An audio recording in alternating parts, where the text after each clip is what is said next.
So all the streams. So welcome.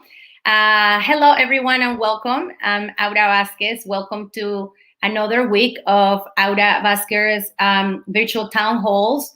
I created this space for us to learn about current issues, politics, and things that can educate us so that we can foster a better dialogue and also take action in our communities and in our personal lives.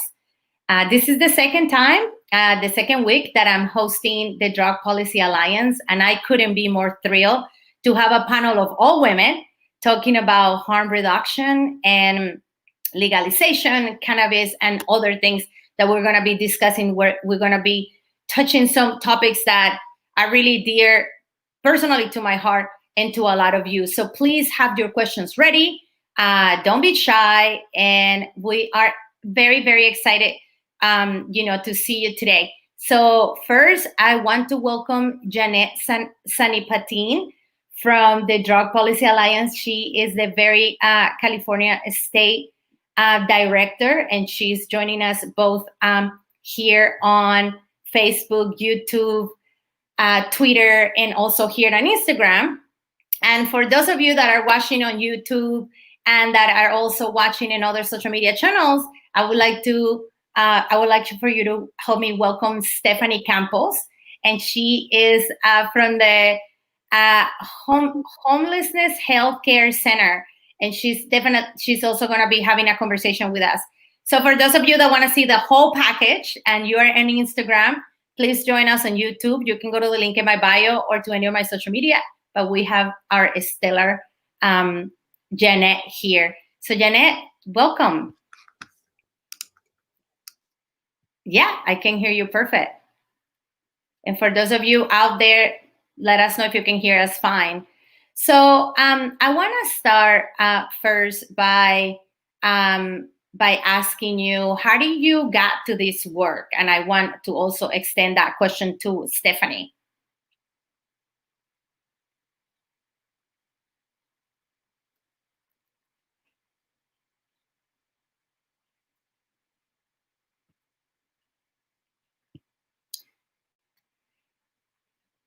Janet, can you unmute your computer volume because people on Facebook cannot hear you?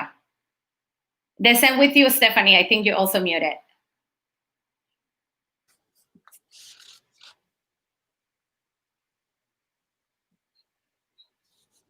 I believe so. Okay. Let us know, friends, if you can hear us. If you can hear us, let us know. Okay. Let us know if you can hear us. Please put a little heart on the comments.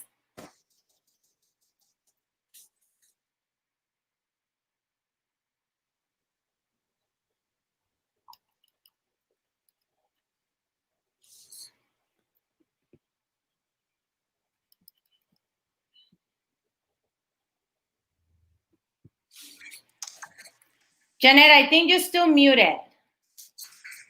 And on Instagram, I can hear you perfect, but not on Facebook. Let me see if I can unmute you myself. No. I cannot unmute you. You have to unmute yourself. You're still muted. Yeah.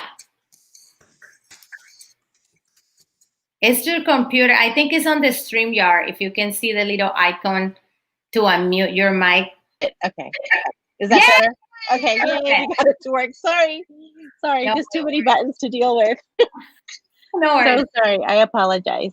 So yeah, I got into this work. I'm an immigration attorney by background, but got into policy work several years ago, wanting to work on immigrant rights issues. And then about 5 or 6 years ago, I got a call from Drug Policy while I was at MALDEF, and they asked me to work with them on a pair of bills having to do with drug diversion programs for non-citizens. And so that's how I got connected with DPA and subsequently landed here in LA and contacted my friends at DPA to see if there are any job openings, and they had an opening for a director, and I sort of fell into this work that way. But I've always been very interested in drug policy, criminal justice reform, and anything that really touches, immigrants and Latinos. So the work that I'm doing right now has that intersection, which I really love and enjoy, and it's, making me grow professionally in ways that I never anticipated. So harm reduction, pure drug policy is really new for me. Wow. So that's how I landed here. It's also great to have another, you as a Latina, myself, and we'll get Stephanie in just a minute to share a little bit about how she got to this work. Because when I started supporting Prop 64 and legalizing and decriminalizing cannabis, I was one of the very few people, very few Latinas that kind of wanted to support this type of work. There's great stigma in our community. So it's great to have you and all of your experience. Thank you so much for joining us today. Stephanie, how did you get to this work? Hi, hopefully you can hear me okay. We can hear you. Good. Thank you so much. Such an honor to join both of you, fellow Latinas, here on the panel and speak about the work that we do in the communities. So I have always been drawn to kind of the public sector or nonprofit. And when I moved out to Los Angeles, the city where I live now, 6 years ago, that was the first time I really saw homelessness. I grew up in a suburb outside of LA, to immigrant parents. I'm first generation, and it was kind of a little bit of a bubble. So when I was learning about different issues in our societies in my master's program, I learned about Homeless Healthcare LA and what the organization does. And that's when I became very attracted to the work that they do on the harm reduction end and across all our programs. So when I first moved out here, I really saw it, it's so in your face and it's so visible and present. And it's just increased over the last few years. And the first person I met, actually, her name was Stephanie as well. And she lived in her car right where I parked my car. So I really got to know her on a personal level and engage and have those communications. And I think that's what makes the biggest difference, right? Is just, people's fears is such a barrier. So if you really get to know the people in your community or talk to your unhoused neighbors, it would make all the difference. So that's where I was really drawn to this work, and have been here 5 years now at Homeless Healthcare LA. Amazing. Thank you so much for joining us today and for sharing your experience and also all of your knowledge around this, this very interesting and also kind of nebulous topic. And I wanted just to first start, Jeanette, with you, and you also feel free to chime in, Stephanie. What is harm reduction? I think that throughout this week that I have been talking about harm reduction, there was a lot of gray area. People didn't really understand. So how do we define, or how do you define harm reduction, and how can we educate people, the people watching about harm reduction? Yeah, so harm reduction is really just a set of practical strategies and ideas to reduce some of the negative consequences that are associated with drug use, right? Harm reduction is really a movement built around social justice and really built around the belief that people who use drugs have the right to be respected, and that we really need to meet individuals where they're at. So for example, if you are a homeless drug user, you really should have access to things like access to healthcare, access to things like wound care, and then you should also be able to get information about your drug use and mitigate whatever harms to the extent that they can be mitigated through this whole idea around harm reduction. It's really built around the idea that folks are going to use illicit drugs just like they're going to use alcohol. And I kind of liken this to sort of how we treat someone who is an alcoholic, right? They're going to want to get help when they're ready. And so harm reduction really respects that in individuals. It's not really forced or coerced. It's really just building trust with individuals, looking at drug use more as a public health issue and a public health matter, and really providing those services to individuals that need them. And so it could be a whole array of services. It's not just one thing that you could isolate around harm reduction. So most people might be more familiar with syringe exchange programs where folks can go in and get, clean syringes, get clean supplies. You can even get fentanyl testing strips, for example.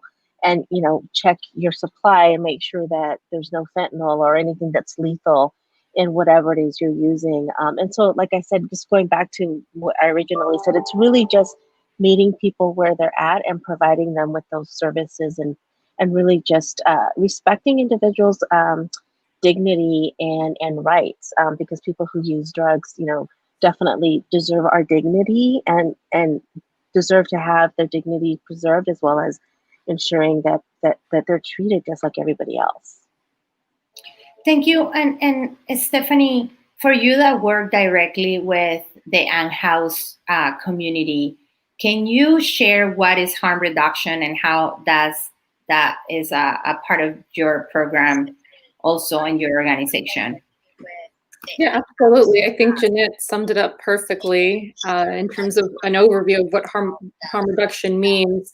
So, for us, it's a person-centered approach that seeks to reduce the social, health, and structural harms associated with substance use, as well as healthcare. We've been practicing harm reduction since its fruition over 30 years ago. It's our guiding principle, really. And it's a commitment to supporting the dignity and respect of people who use substances. So our programs are client-driven, meaning that we listen to our clients and we take their feedback, and they're part of the program implementation process. We make sure that all of our programs are as low threshold as possible, and everything we do is through a non-judgmental lens. So programmatically, some examples are that we operate a syringe exchange.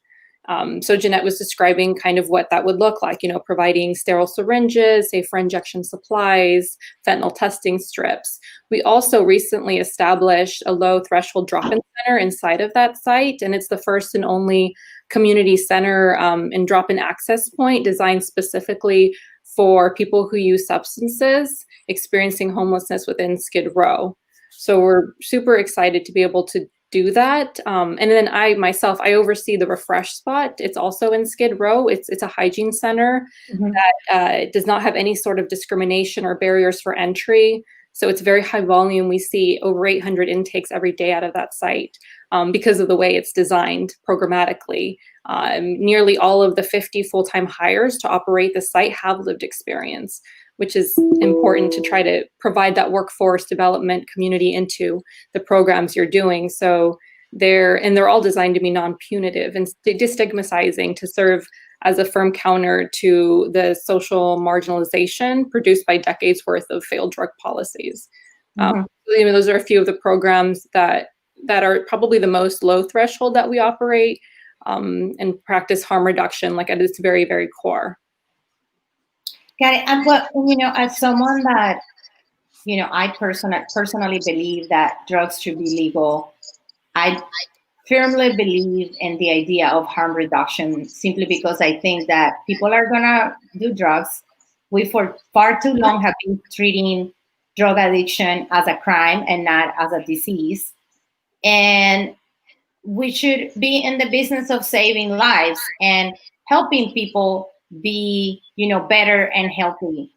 So my question is, how can we use this model to make sure that people have, have the opportunity to be healthy, and then we also remove the stigma around, drug use and drug abuse and addiction?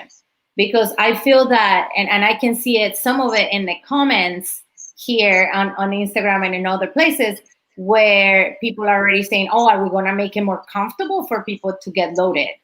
And I don't think that's the case. So can you speak a little bit about more of the scientific, the health part of it, the public health, and how can this help us be a better society instead of maybe increasing more homelessness and increasing more drug addiction in our communities? Yeah, I don't know if it's for me or Stephanie, but I think for DPA's perspective, I think it's really important to understand that, there are definitely public health issues associated with drug use, right? There's the concern about communicable diseases, and so it's very important for drug users to have safe supplies to syringes and other things that are critical for them to maintain a healthy lifestyle. And what a lot of harm reduction organizations provide is just that, right? It just provides, individuals with much needed supplies that maybe they wouldn't have access to otherwise. And it does help us maintain and ensure that from a public health perspective, folks are staying healthy as possible. The fact remains is that people are going to use drugs, and why not ensure that they're using drugs in a way that's safe and healthy for all of us, and especially right now during the pandemic. I think a lot of folks, have overlooked sort of what this pandemic has done to individuals, especially like in places in LA where, we immediately went into shelter in place, and a lot of harm reduction organizations throughout the state actually continued to provide services, street level services to individuals. And a lot of our homeless folks, a lot of our folks that were drug users had no idea what was happening with COVID-19. And, these harm reduction groups and organizations were frontline workers, essential workers in the midst of the pandemic when everybody else had to close down their brick and mortar places.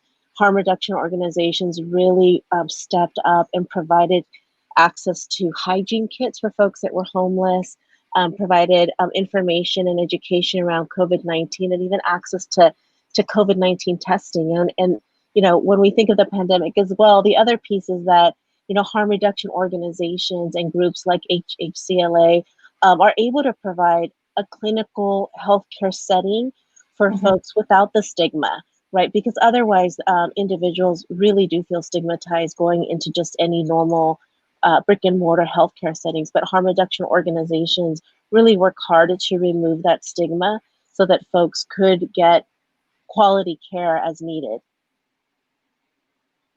Thank you for sharing that. And some folks are, I don't know, Stephanie, if you want to chime in anything regarding these questions around, the stigma.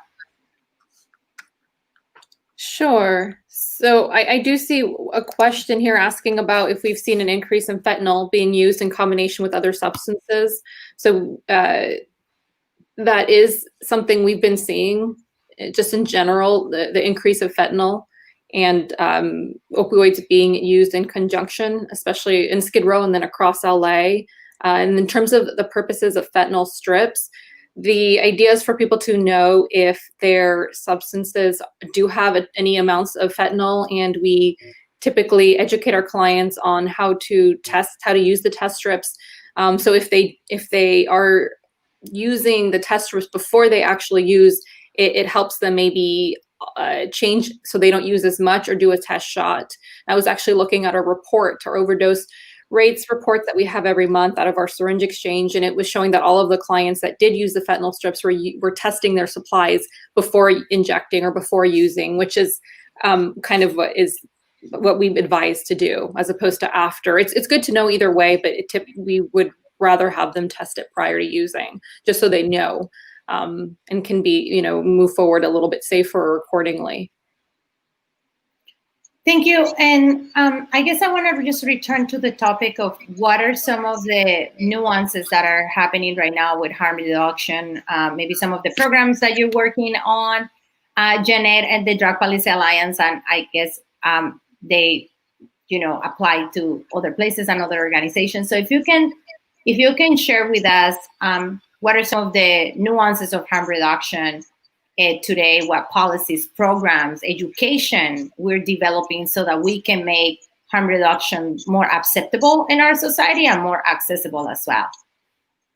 Yeah, well, at DPA, we are not only a state organization, but we're a national and international organization. And a couple of things that we've been working on has been, for example, our Safety First curriculum, which is a curriculum that's geared towards teenagers and high school students, to really just have an honest education about what drugs really are and what they do and what are the principles of harm reduction, right? It's all about honest conversations and education about substance use.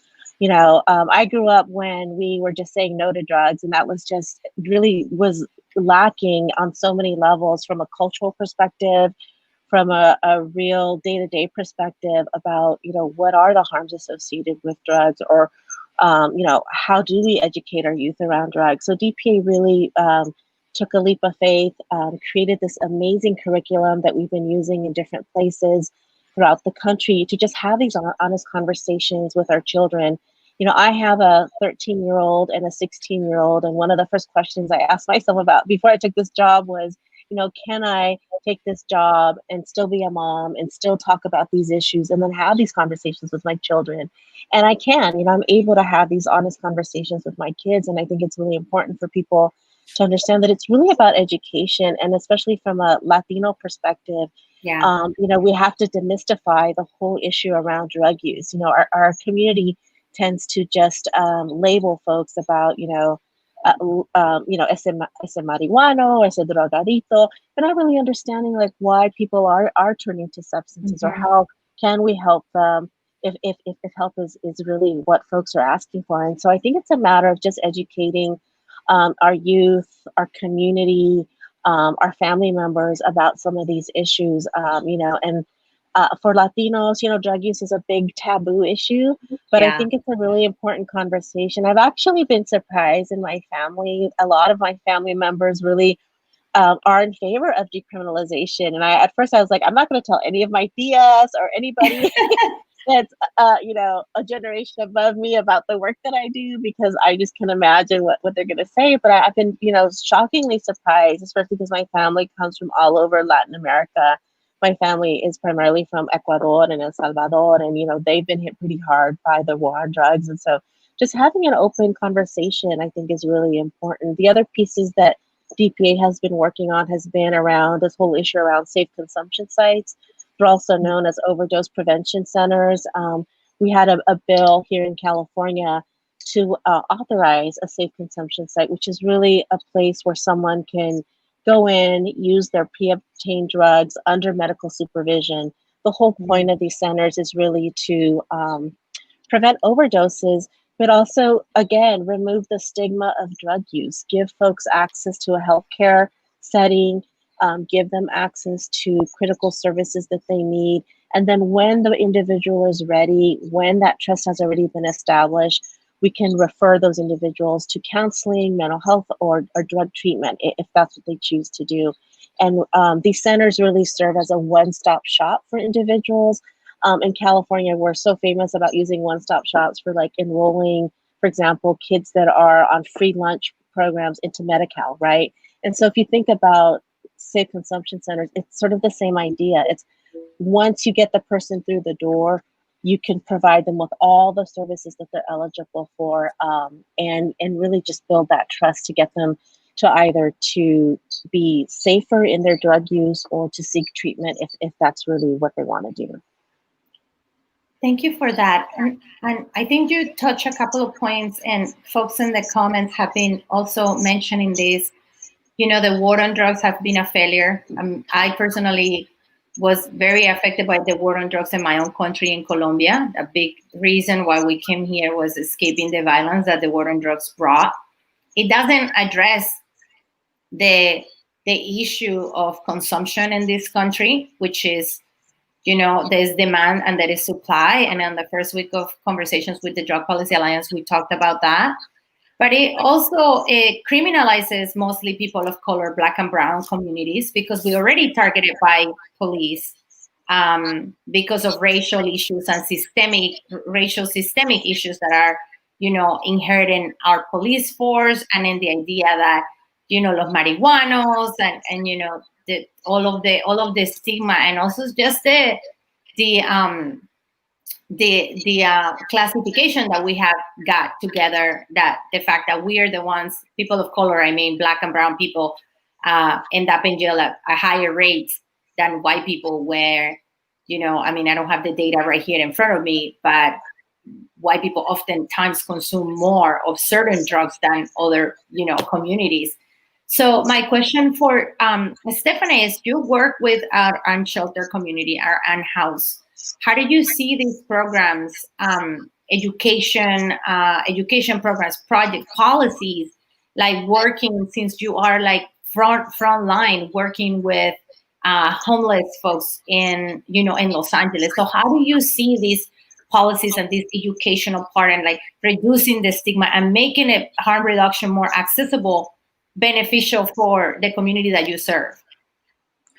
Right. I think there's such a long ways to go on that end to continue the education and reducing the stigma. When people ask me, I get this question all the time, like, what's the hardest thing about your job or about working in the homelessness field? And the hardest thing is it's the stigma that we have to see. It's so prevalent among people who use substances, among people that are unhoused. Um, and even when we're trying to develop shelters or develop housing projects, the community, there's so much pushback. So it's just like an uphill battle.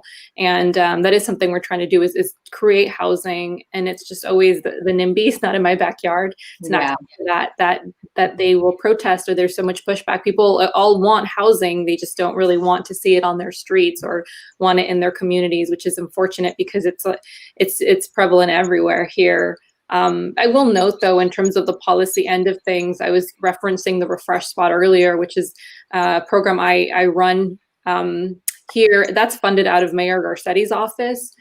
So we're happy to have them as a partner.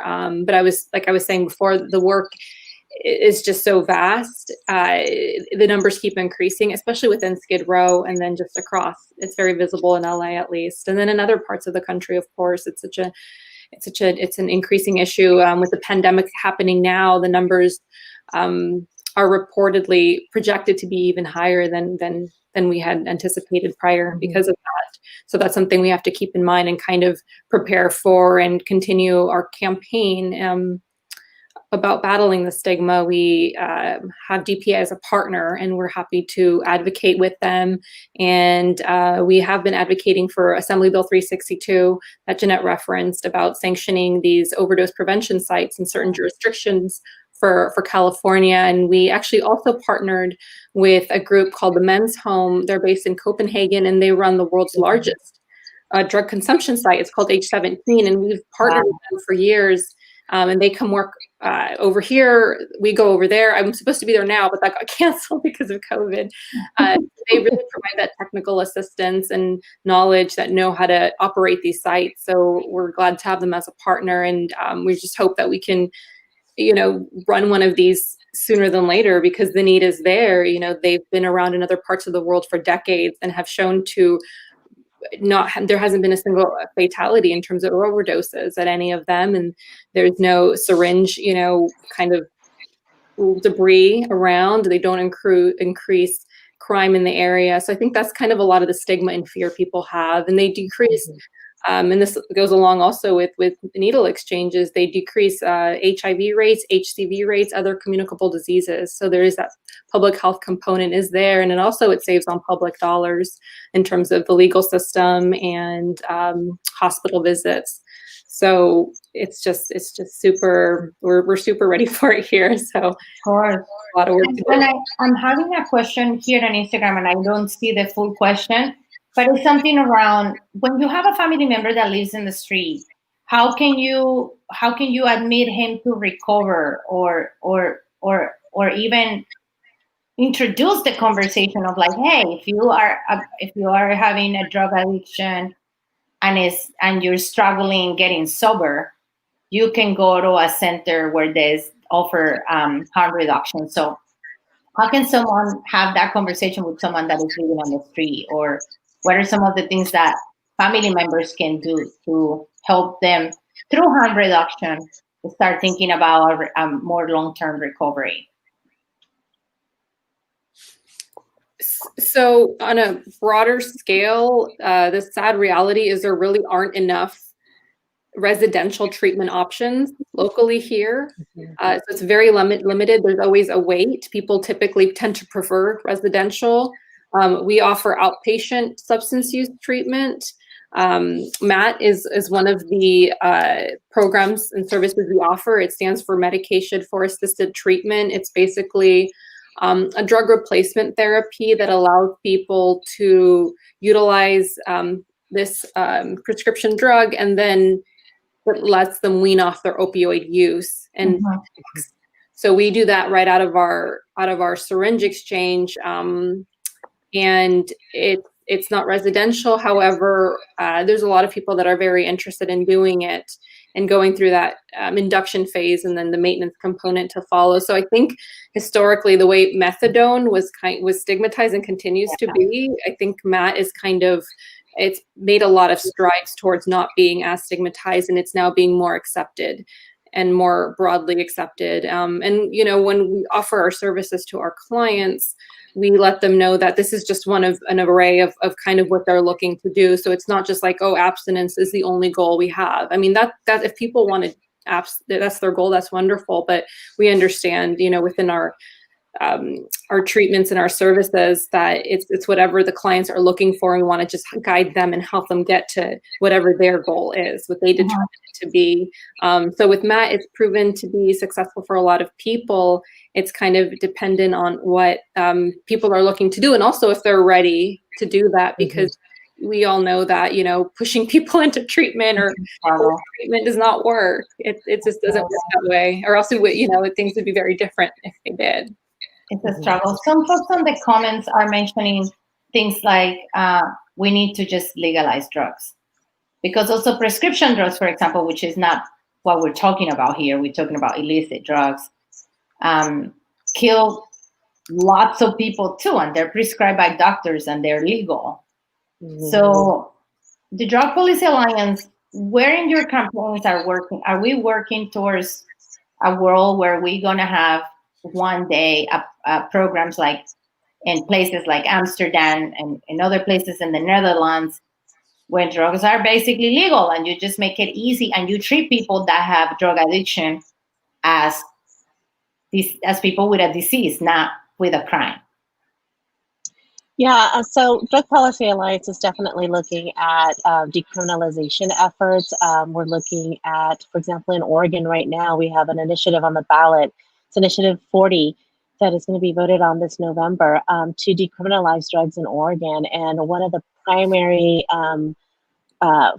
focal points of this initiative is to really, you know, shift the conversation and take folks out of the criminal justice system and center them squarely within the harm reduction space, right? To provide folks with wraparound services, to get an assessment, to get into treatment if that's what they choose to do. And so it really does shift the conversation when we talk about decriminalization, because what we're really saying is we really need to stop treating drug addiction as a criminal justice matter and really look at it from a public health perspective. You know, drug addiction, substance use addiction is really more about, you know, it's really about a public health issue. And so how do we treat folks without the stigma and really provide those services to individuals? You know, what we're doing now just isn't working. The war on drugs has been a complete failure. As Aura mentioned earlier, you know, Latinos, African Americans, Native Americans, we all tend to use drugs about the same rates as white people do, yet over 80% of the folks that are incarcerated because of drugs. And this is even in places like in San Francisco, you know, that's supposedly very progressive, has, you know, programs on the ground that are supposed to help divert folks from misdemeanor offenses and felony offenses.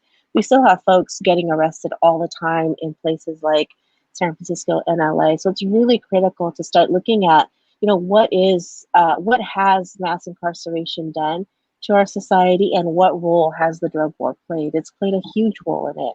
And so when we talk about things like, you know, decriminalization or defunding the police, for example, it's really a matter of shifting the conversation from the criminal justice system and looking at public health and harm reduction and providing those services. So, you know, folks are having conversations around, you know, how do we defund the police, or what does that look like? From our perspective, it looks like providing these types of services on the ground. As Stephanie mentioned, you know, it's really hard because we don't have all the services that people need. But what we need to do is at least to provide basic access to folks, access to certain communities, so that they can, you know, if they choose to get treatment, then they have those entry and those access points. Absolutely. I don't know if you want to add anything to that, Stephanie. I think that you hit it on the head. And then just personally here, yes, I totally think that drugs should be legalized and regulated, just like everything else is to some degree. I feel very fortunate enough to work at an organization that echoes kind of my personal beliefs and that allows, staff members who want to protest. That's, they're fully supported in that capacity. They want to do advocacy work. That's great as well, and it comes from the top down. So we're going to continue to do that work. Yeah. So we're a panel of women, and oftentimes we connect or associate drug abuse or addiction with men. But I know that this also affects and impacts women. So how does harm reduction impact women? And we often don't talk about this topic, but I would like to shine the light to also unhoused women. There's tons of unhoused families, in Los Angeles. So how is this also affecting specifically women? So I'll just note that in terms of people that use substances, it's not the majority. It tend to be women globally or locally. So as a result, harm reduction services tend to serve more men because it just happened to be that way. And the broader determinants of women's health, poverty, mothering, violence, social policies, they're not accounted for always in the design of harm reduction strategies. So that really needs to be looked at and somehow find programs to implement and increase that, and do women-only spaces and do women-only hours, or it could mean separate facilities dedicated for serving women. There could be a gender balance among harm reduction staff, including active involvement of women who use substances and service provision to break down this barrier. And especially women who engage in sex work or become pregnant, it's crucial for women to be involved in leadership and decision-making within harm reduction organizations. Yeah, I think from our perspective, definitely there hasn't been a true gendered approach to harm reduction. Just like there hasn't been a true racial equity approach either. I think in LA we're lucky that we have organizations that serve East LA, Skid Row, and South LA. But there are other places in our state that just really haven't tapped into either women or really serving marginalized communities like Latinos, Native Americans, and others. And so, from a gender perspective, definitely, as Stephanie mentioned, there are other determinants of health that we have to look out for in terms of sexual violence, domestic violence, as well as reproductive justice issues and folks who are pregnant and are drug users, and how do you provide those services that are needed. We also partner with other organizations internationally, and I think they signed in on IG, but there is one harm reduction center in Mexicali that provides services just to women and transgendered folks, and they're actually a safe consumption site. And one of the things that they do is make sure that folks that go into their center have access to reproductive health care as well, but also just have a place where they could just take a break from being out on the street. I mean, imagine being a homeless woman or someone who is transgender and how much violence you're subjected to on a day-to-day basis.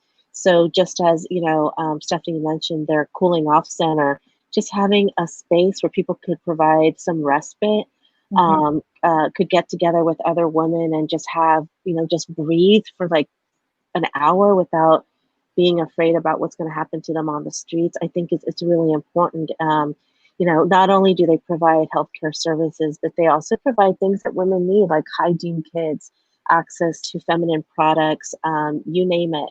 But this is a really important part of the harm reduction work, and that's why it's so important to have women and people of color in these spaces to really look at these, the way that we're delivering services and make sure that we're delivering services to very vulnerable, very marginalized folks on the ground. And, the majority of those folks definitely that often get overlooked are women and people of color as well. Wonderful. And I want to bring, so especially because we see on the unhoused community, obviously women have more needs, different needs than unhoused males. And of course, we didn't get to talk to the LGBTQ community, which is even a more challenged community because they have also different needs and there's not a lot of resources for them. So somebody on YouTube was asking that harm reduction and the programs that you guys work with and support sound like what's happening in Amsterdam. A lot of us know that in Amsterdam, drugs are legal and they're regulated and they tax and it's fine. Actually less people, die from drug use, and actually, I believe it has reduced the amount of, folks that live on the streets. But is it possible? The question is it possible that we can help, that these type of programs can redevelop community and bring connection instead of bringing chaos? Because I think the idea that a lot of maybe viewers have, or people that eventually watch this show, they think, well, if we have a center like that in my street, in my neighborhood, all of the drug addicts are going to come. They're going to be hanging out. They're going to, so the idea that it's going to be chaotic and that it's going to bring in, that it's going to be unsafe, that is going to, that is going to bring drugs to your community. So how can we ensure that these or what is the idea that we can use harm reduction and actually redevelop our community, bring safety and just bring resources that actually can help a community that is struggling?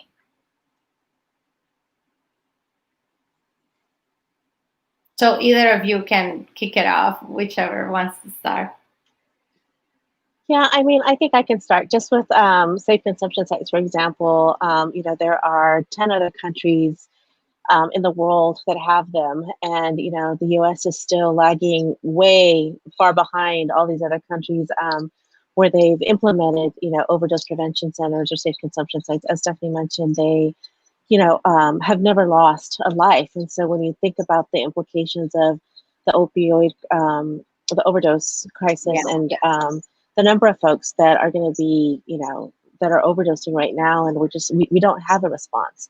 And so all the studies that have looked at safe consumption sites demonstrate that, crime is reduced when you open one of these centers up. But, the first thing people think is, oh my gosh, there's going to be so many people there. There's going to be dealers on every corner, wherever these buildings are or these centers are. But all the science, all the evidence, all the data demonstrates that crime is actually reduced in these communities. And but public health of that community is increased.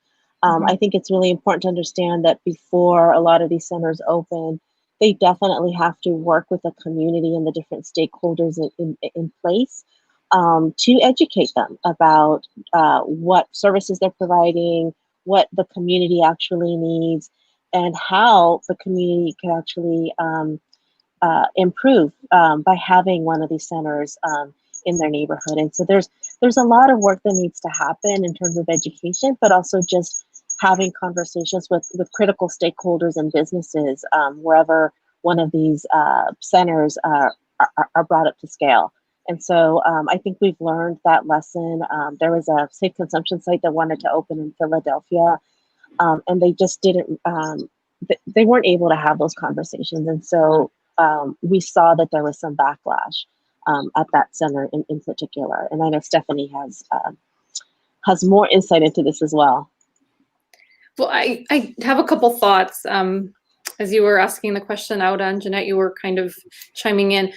So it's important to note that these consumption sites around the world are not out in like industrial areas where there aren't people. They're in the downtown nice areas. They're not isolated out, like, so they're embraced by the community. or people probably may not even know it's there. If you were to look at pictures, it looks just like any other downtown.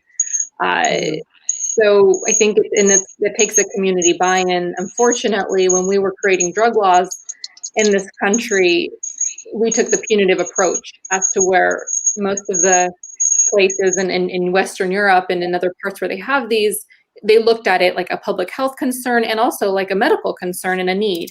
So I think that that's kind of rooted in a lot of the mindsets, unfortunately, which is decades and decades in the making. So I think there needs to be a bit of a shift, which is like a big haul also. So my hope is for one to be sanctioned.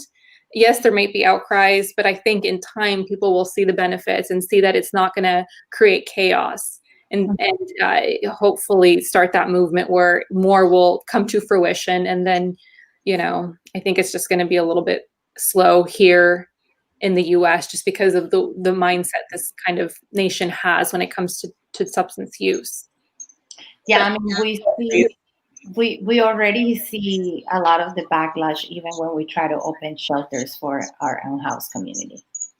There's a huge stigma around that. So my hope is that as we grow and evolve, and even this pandemic that help us have some sort of introspection, that we start to understand that this problem is not getting any easier if we don't tackle it head on, and if we don't start changing the way we have not been treating drug abuse and in general drug policy in the best way. At some point we had alcohol, was prohibited too. And if anything, alcohol killed more people than anything else. I mean, from car accidents and such and other things. So I really hope that we having these conversations, and I'm going to have the Drug Policy Alliance again next week. I'm very excited about that. So we're going to continue the conversation, because my hope is that for the folks that are watching, that we're getting educated and we're planting a seed that needs to grow in all of us. And as young people, we're Latinos, we love dancing, music, it's much of in our culture. A lot of our young people go to parties, and it's sad to see that they don't have this space to perhaps explore in a safe way. And there are organizations like Dance Safe. If you don't know them, I encourage you to get to know them. They're wonderful. They sometimes are welcome in raves and in concerts and stuff like that. So if people are going to do drugs, they want to make sure that young people have a place where they can test their drugs, where they can be safe, where they know what they're taking. A lot of young people experiment with illicit drugs, and it's just sad to watch the way that they're introduced to that world, instead of being an experience where they can learn, grow, and move on, instead of having to have maybe a terrible experience or just stay there, which is not what we want. We want, our young people to be healthy and to be uplifted and supported.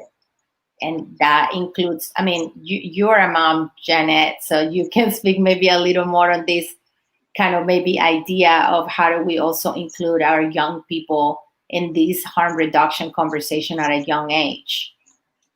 Yeah, like I mentioned earlier, I think it's just important to have these honest conversations about drug use and what it is and what it does to you.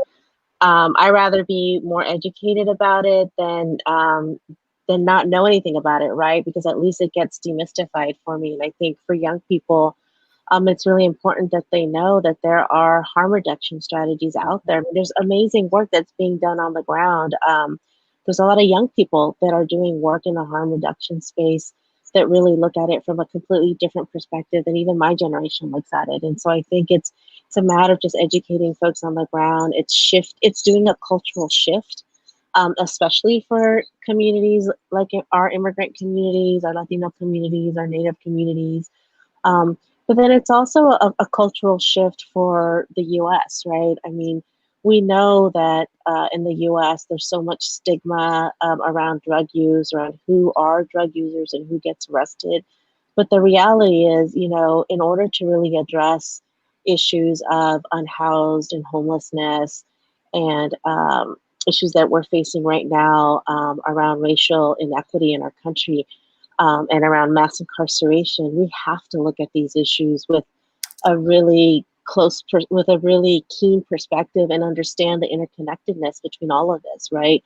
There is the drug war was started to really control communities of color.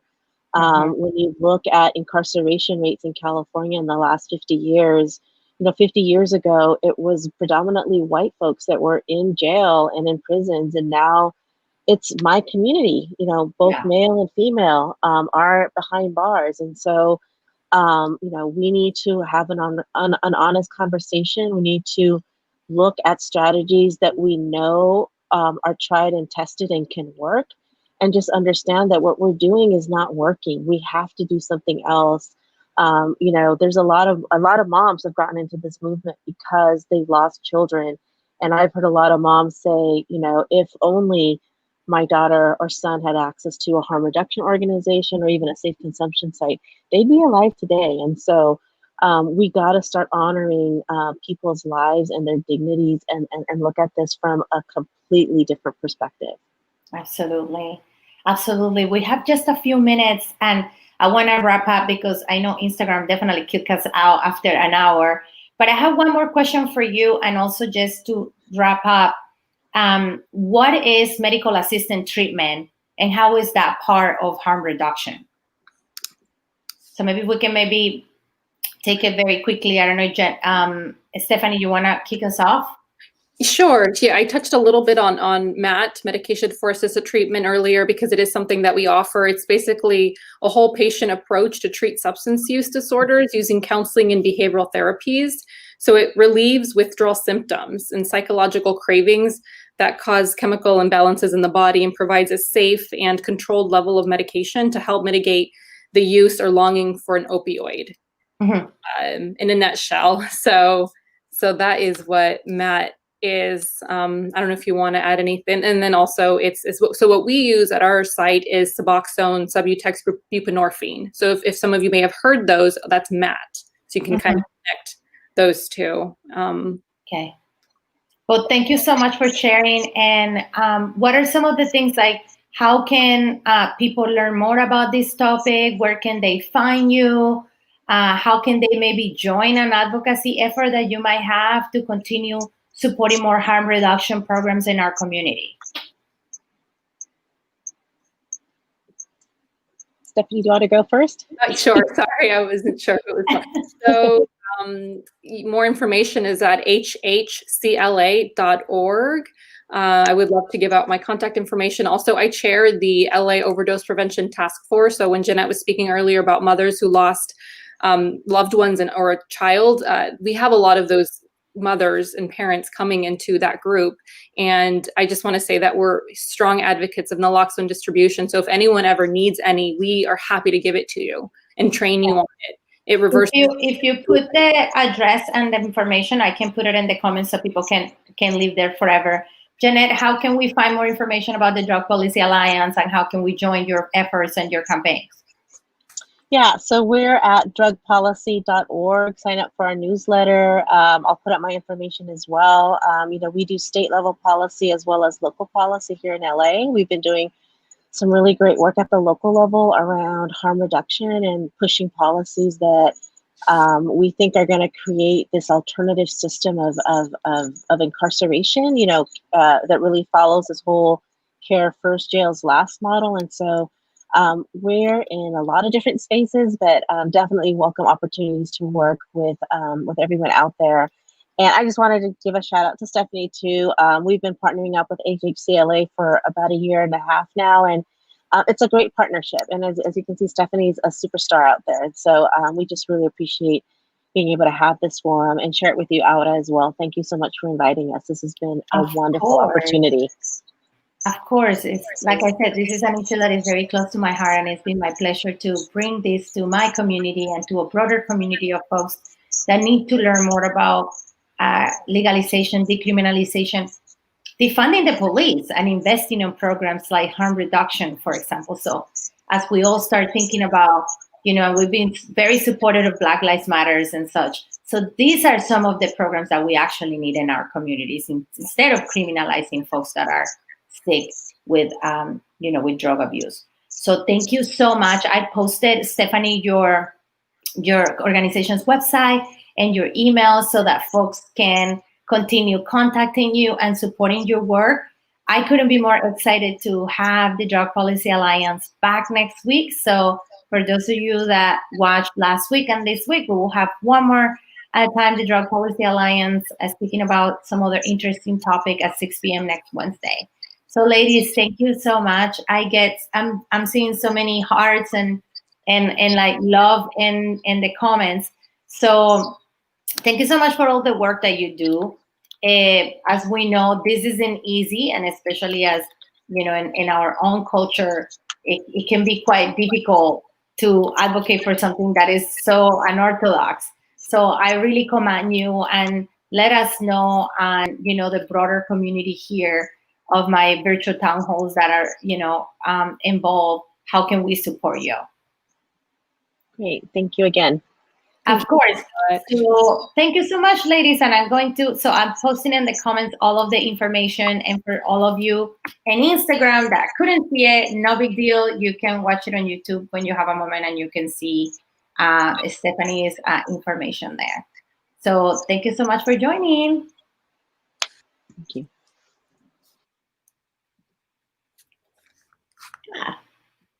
There you go. Thank you all for watching, and I see you next Wednesday at 6 p.m. with another conversation with the Drug Policy Alliance. Tell your friends, tell everybody. We would love to see you. Have a great week, and we'll see you very soon. Bye-bye.